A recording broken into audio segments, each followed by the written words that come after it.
Olá, sejam todos muito bem-vindos. Mais uma vez iniciamos aqui uma edição do programa Saúde Animal e já quero antecipar vocês que estão acompanhando a nossa programação. Nós mostramos nas últimas semanas 2 programas que foram realizados, organizados, planejados pelos alunos da Medicina Veterinária da Unimar.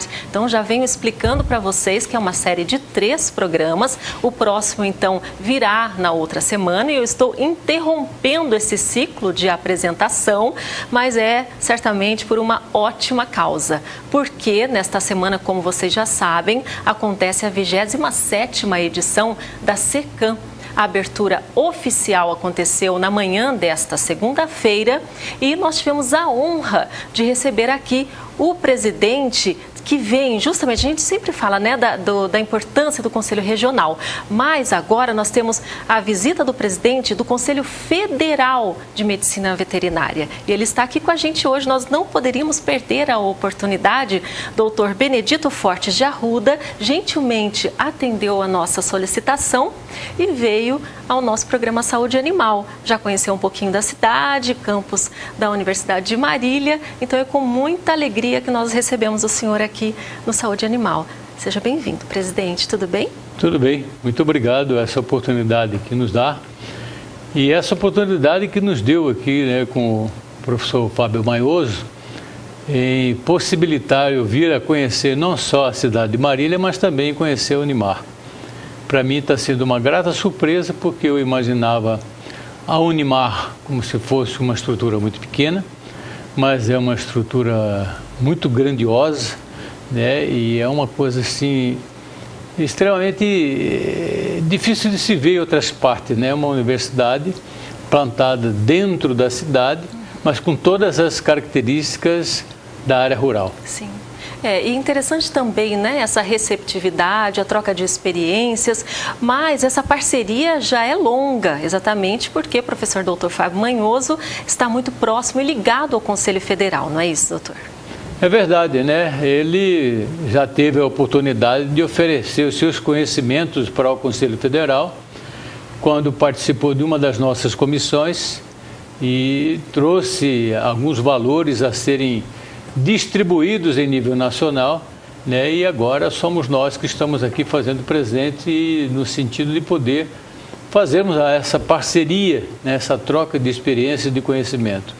E chama atenção principalmente a questão da graduação, já que o Conselho Federal, né, preza muito pela condição do ensino, valorização do ensino, e aqui graduação e residência também, né, que é o outro destaque. Isso é importante, né, porque o jovem acadêmico precisa ter essa oportunidade de complementar os seus estudos, né, através da residência. E com a residência que existe aqui na Unimar, isso vem fortalecer a questão do ensino-aprendizagem, né, do egresso da escola, né, que na verdade acaba permanecendo aqui, mas também ele dá uma outra oportunidade para profissionais de outras regiões e de outros estados, inclusive, para que possam estar aqui sorvendo do conhecimento dos professores dessa universidade. Bom, o senhor tem viajado muito, como sempre, né, pelo Brasil todo. É inegável o crescimento da medicina veterinária, zootecnia, das agrárias, né, de um modo geral. Porém, é também preocupante, não é, a questão do aprimoramento dessa educação, não é, porque a responsabilidade é proporcional ao crescimento, né, da demanda por esses profissionais. Então, a posição do Conselho Federal num momento como esse, doutor Benedito? Nós temos uma preocupação constante, sobretudo de que as instituições possam verdadeiramente estar formando profissionais que venham atender a demanda social do mercado, a demanda dos jovens que desejam fazer medicina veterinária, ela é muito grande, mas nós precisamos ainda nos aprimorarmos em outras áreas de conhecimento. E essas universidades, evidentemente, através dos cursos de pós-graduação, que poderão trazer e colocar no mercado profissionais com a vivência e com a experiência necessária. Eu reputo como a área de piscicultura, de apicultura, de biotério, são áreas que estão em grande expansão e que necessitam que as universidades, sobretudo as instituições de ensino da medicina veterinária, se atentem para isso, porque no momento esta é a demanda que existe do profissional veterinário em termos de conhecimento. A atualização é constante, né? Não dá para perder tempo. Nós vivemos no mundo de várias transformações. E a partir do momento que o mundo passou a ser globalizado, isso passou a exigir do profissional da medicina veterinária uma velocidade muito maior para reciclar, para trabalhar, para atualizar em termos de conhecimento do que está ocorrendo no mundo e das necessidades que está a exigir a cada momento, né? Não só em termos de animais de companhia, mas animais para a medicina veterinária esportiva, animais de produção, enfim, todo esse espectro de atividade do profissional da medicina veterinária está exigindo uma remodelação e um autoconhecimento constante. E a postura do profissional também, né? Não só no que diz respeito ao conhecimento técnico, mas a postura como cidadão. Essa também é uma preocupação constante, também como empreendedor, né? São várias as posições exigidas hoje pelo mercado, não só o conhecimento técnico. É verdade, nós não podemos pensar hoje em formar um profissional que vai ficar restrito à área técnica, ele tem que ter uma noção de coletividade, e a coletividade perpassa por alguns outros aspectos, que não só o aspecto técnico e científico, mas sobretudo o aspecto dele enquanto cidadão, que tem que preocupar com a contaminação que existe dentro da sua cidade, com o objetivo ou o rumo que vai levar os dejetos da sua sociedade, o que é que ele deve pensar em termos de estabelecimento de impostos ou de uma legislação que o município está produzindo naquele momento. Ele tem que ser um agente partícipe desse processo, porque nós não vivemos isolado, nós vivemos em comunidade e é importante que o médico veterinário possa se inserir dentro desse contexto. Contribuir, né, com o seu conhecimento.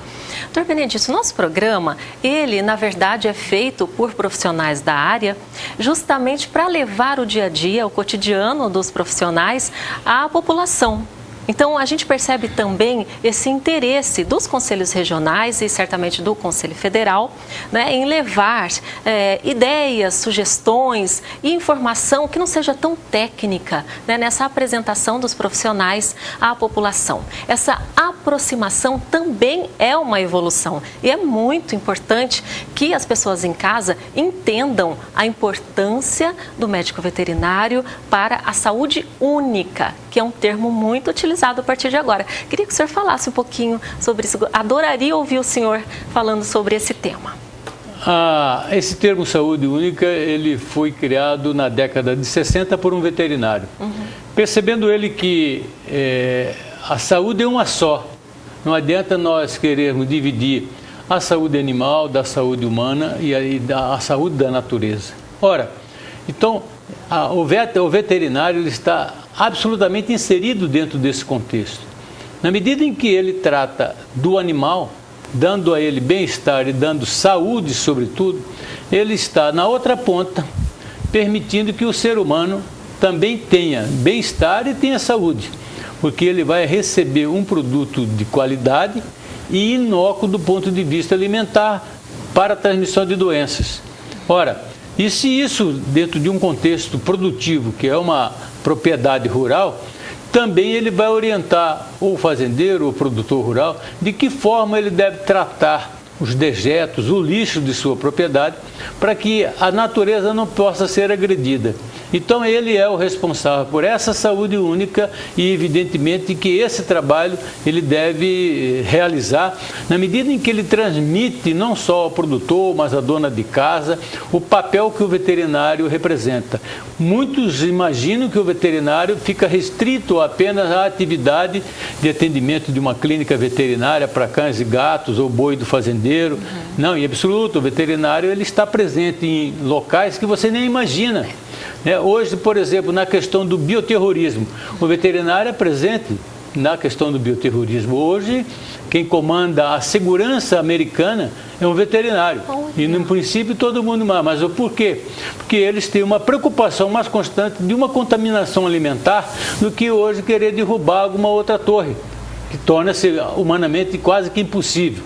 Mas é fácil de se contaminar através de alimentos. Daí porque nós precisamos também trabalhar e mostrar à sociedade qual o papel que o veterinário tem e que ele pode estar representando dignamente dentro dessa sociedade, no sentido de dar a sua contribuição, né, no trabalho na área sobretudo na área de saúde pública, né, no controle da raiva, da leptospirose, da leishmaniose, enfim, todas essas doenças que a cidade já hoje existe, né, em função dessa exprimida que nós estamos dando nos animais, né, e que há esse desequilíbrio, né, de mosquito e de outros animais peçonhentos, e que o veterinário tem um papel de fundamental importância. É uma situação caótica, né? Que nós precisamos certamente dessa união, né, dos profissionais das mais diversas áreas, inclusive do médico veterinário. Sem dúvida é algo que muitas vezes as pessoas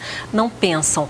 Um outro fator também muito atual, né, e que recentemente causou uma certa polêmica em relação do consumo de proteína, especificamente da carne vermelha. Queria ouvir também a opinião do senhor e dos embutidos, processados, né? E diante disso, por outro lado, a economia também muito enfraquecida, né? E aqui no Brasil especificamente. Como é que o Conselho analisa essa situação, pesquisas como essas e a nossa situação econômica também, né? Para a questão da exportação e o posicionamento dos produtores? É muito comum colocar culpa, sobretudo em produtos ou subprodutos de origem animal. No passado dizia que a gordura de porco não deveria ser usada na alimentação. Depois chegou-se à conclusão que nada disso era verdade. O que se não devia usar era a gordura vegetal. Essa sim que era feita por uma série de substâncias que provocam alguns estragos dentro do organismo do ser humano. Depois disso, disseram que o ovo, ele transmitia colesterol. Alguns anos se passaram e aí vem uma nova pesquisa e diz, não, o ovo não provoca o aumento de colesterol. Olha, até a água que a gente bebe faz mal, dependendo da quantidade que você toma dessa água. O embutido, o bacon, eles fazem mal na medida em que você, para poder conservar, você utiliza determinadas substâncias. E essas substâncias, elas evidentemente que podem provocar o câncer. Mas isso não é uma novidade. Sim. O que nós estamos dizendo é o seguinte, recomenda-se que, com cautela, você deva usar a quantidade pequena, não muito, não com exagero desse tipo de alimento. No mais, mais criação, muitas vezes até de determinadas indústrias que querem colocar alguma outra coisa no mercado e aí começa a dizer isso que a carne... Isso existe mesmo, né? Sim, isso é um fato que existe, né? É natural que isso ocorra. Agora, o que precisa é exatamente a população estar esclarecida desse ponto, e carne não faz mal para ninguém, desde que eu come essa carne em quantidade que lhe vá servir como nutriente e como alimento. Sim. Exagerar, não. É a mesma coisa que eu disse, se você tomar leite em exagero também vai dar problema, se tomar álcool também vai dar problema, tudo faz mal, dependendo da quantidade que se usa. Por isso que nós utilizamos em pequena quantidade, né, em conservas, em alimentos, é porque essa pequena quantidade já foi estudada e está provado que ela não provoca nenhum transtorno na saúde do ser humano. Por isso que a informação faz toda a diferença, né? Ela chega, causa um pânico, mas a gente tem que aprender a ler direito, né? Porque você lê por cima e se assusta e não aprofunda na leitura, né, dos fatos. Isso é muito importante. É verdade. Muitas vezes a pessoa até critica por ouvir dizer. Ou leem a manchete e já saem propaganda, fazendo propaganda daquela manchete. Uma propaganda muitas vezes negativa. Mas nem olha o conteúdo para ver se aquela manchete corresponde ao conteúdo. E isso, infelizmente, ocorre.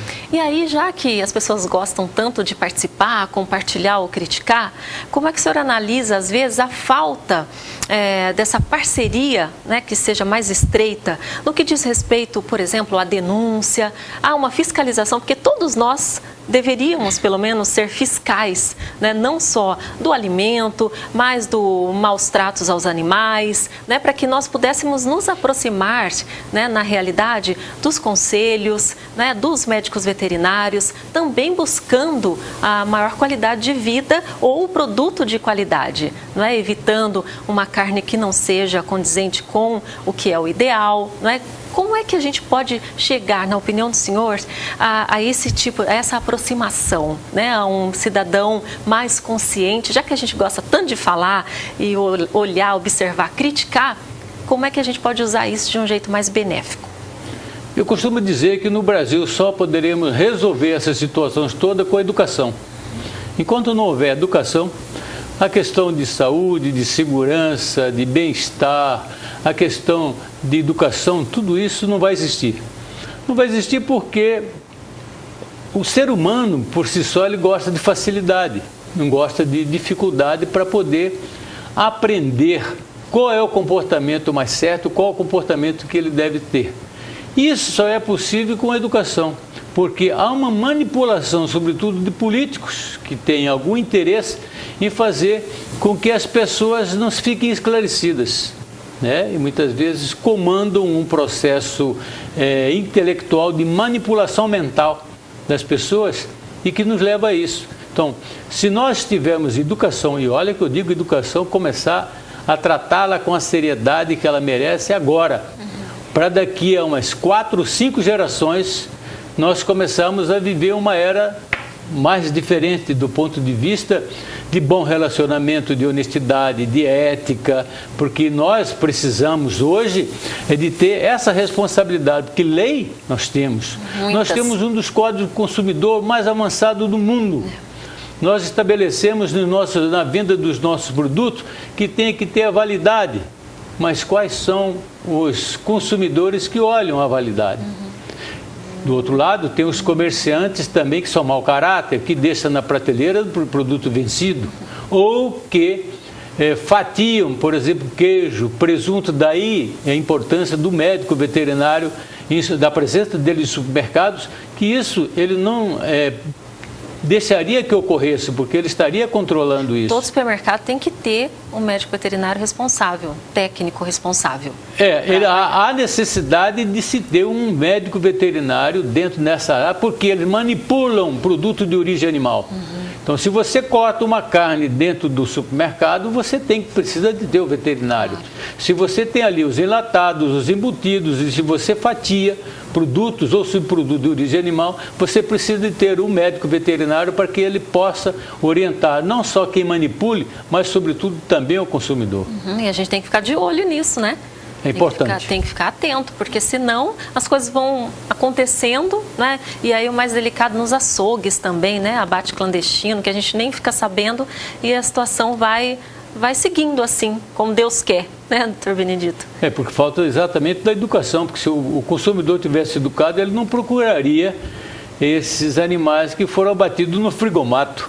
Frigomato. Então seria mais importante ele saber a origem daquela carne, que estava isenta, né, estaria inócua de qualquer tipo de bactérias que podia estar transmitindo doença ao ser humano.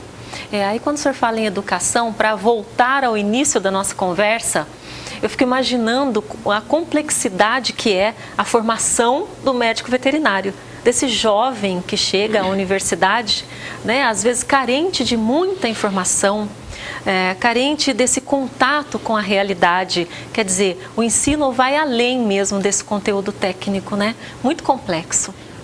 Mesmo porque a formação da medicina veterinária do mundo todo, ela é uma formação generalizada, ela não é especializada. A especialidade vem pós-graduação. Então, o veterinário tem que receber uma carga de informações dentro da universidade e ele trabalhar não só dentro da universidade, mas depois que ele sai da universidade. Aí sim, porque as nossas instituições de ensino superior, elas não trabalham como fábrica.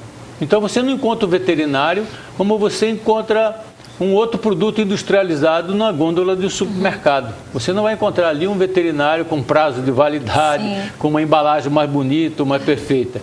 Então, a instituição, a faculdade de veterinária tem que formar esse profissional para que ele possa estar preparado de atender as demandas da sociedade. Então, lá fora ele possa, inclusive, sozinho, ele se reciclar, se atualizar, pesquisar e exercer bem o seu papel como profissional. Então, exige-se essa motivação constante, não é? Constante e contínua, né? Porque se nós abrimos mãos de entendermos que nós hoje fizemos um curso de especialização e nunca mais vamos reciclar, nunca vamos atualizar, nós vamos ficar atrasados no tempo e no espaço. Então é importante que nós possamos estar seguindo, atualizando, acompanhando todas as tecnologias, acompanhando o que diz o nosso mundo da medicina veterinária e o que é que o mundo quer do médico veterinário, não só do ponto de vista de grandes produções, mas também de produções que sejam realizadas com sustentabilidade para o mundo. Dr. Benedito, todo mundo que passa por aqui pela primeira vez, geralmente conta um pouquinho da trajetória.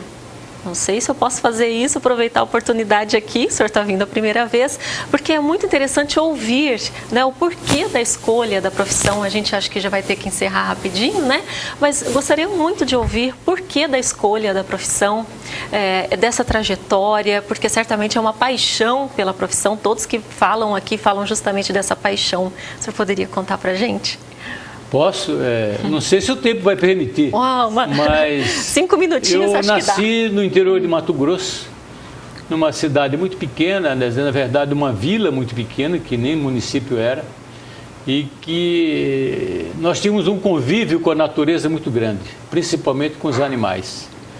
E necessitando de obter outras informações do que seria agronomia, o que seria veterinária, eu optei em fazer medicina veterinária e fui para Goiás, estudei o meu científico em Goiás, naquela época era chamado científico, me ingressei na Universidade Federal de Goiás, me formei na Universidade Federal de Goiás, exerci um determinado tempo as minhas atividades lá na área de suinocultura. Depois eu fui para São Paulo, tive o primeiro hospital veterinário na capital de São Paulo, fomos nós que tivemos esse hospital. E regressei depois para Goiás, fui trabalhar com grandes animais e depois lá me convidaram para participar do Conselho Regional de Medicina Veterinária de Goiás. Eu me candidatei, fui eleito, posteriormente lançaram meu nome para o Conselho Federal e também eu fui bem sucedido. Trabalhei no Conselho Federal durante os 6 primeiros anos, que foi de 90 a 96, entendi que a minha missão estava encerrada por ali. Passei o comando do Conselho Federal a um outro colega, mas em 97, 98, o pessoal sempre me procurando, dizendo que eu teria que voltar.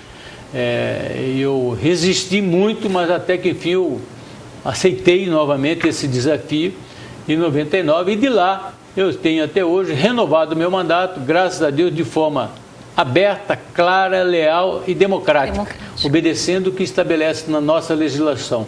Nunca exerci nenhuma função do ponto de vista ditatorial, nunca procurei derrubar ninguém, a não ser pela democracia, pelo voto, sendo claro e aberto com os colegas. Ou seja, é uma missão, o senhor falou essa palavra que é tão bonita, né? Uma missão e justamente essa posição de liderança. Eu acho que a paixão pela profissão é tanta, né, que o senhor gosta de transmitir e levar, principalmente aos jovens, como nós vimos na abertura da SECAM, né, as palavras que o senhor levou aos jovens de entusiasmo, né, de emoção, de paixão pela profissão e de responsabilidade. Acho que, se a gente pudesse resumir, é mais ou menos isso, né? Que aí, sim, então, o conselho... certeza. E essa lealdade para consigo próprio, lealdade com a sua família, com a sua comunidade e com o seu país.